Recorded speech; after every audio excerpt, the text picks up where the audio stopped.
Do you also promote embracing complexity?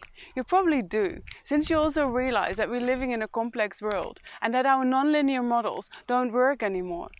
So to create a just world, we need to change our relationship with complexity and stop simplifying it in linear models.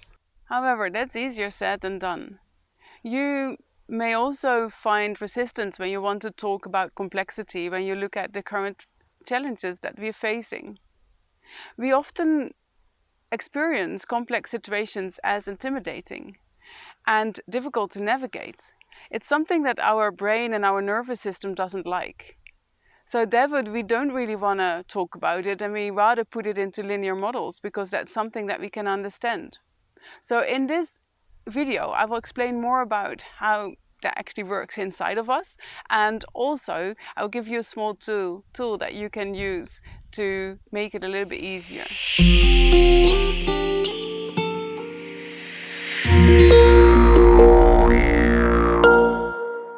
My name is Marion van Opijnen. I help you take your role in innovating societal and education systems. I believe that you can have true impact when you regain access to your embodied wisdom. Do you find this interesting? Then subscribe yourself to this channel.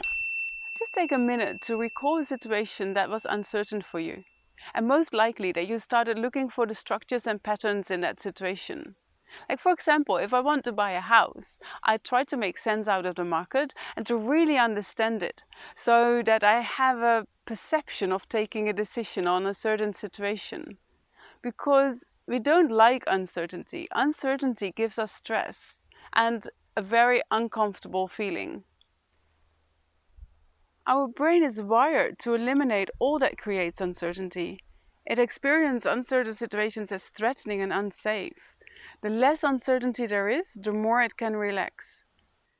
And we all have different reactions to this. Some will pull out and disconnect them from the situation, others will fight it and resist it, and others will start studying it until they think that they know everything about it, but to find out that it actually is too complex and that the situation will never entirely reveal itself.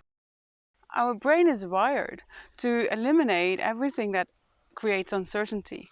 It experiences uncertain situations as threatening and unsafe. As soon as our nervous system is triggered by uncertainty, it will, in high speed, start to search for clarity.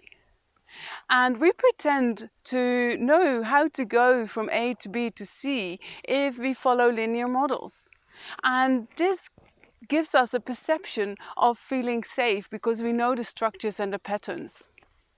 You probably recognize as a change agent that it's not always easy to embrace complex or uncertain situations for you or for others. And it actually starts with acknowledging that this is a biological process.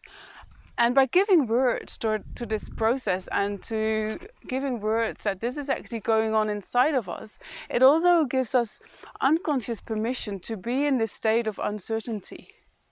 It gives us a sense that we're not alone in it.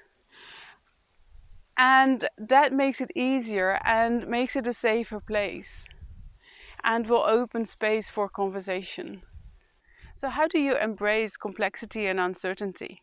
Do you search for structures and patterns, or do you embrace the uncertainty? Or maybe you have a completely other way to dealing with it. Let me know in the comments below. And do you want to explore more about how your embodied wisdom can help you to be the change agent and create a world that you envision? Then subscribe yourself to this channel, like this video, or send me an email to marion@embodimentlab.nl. See you in my next video.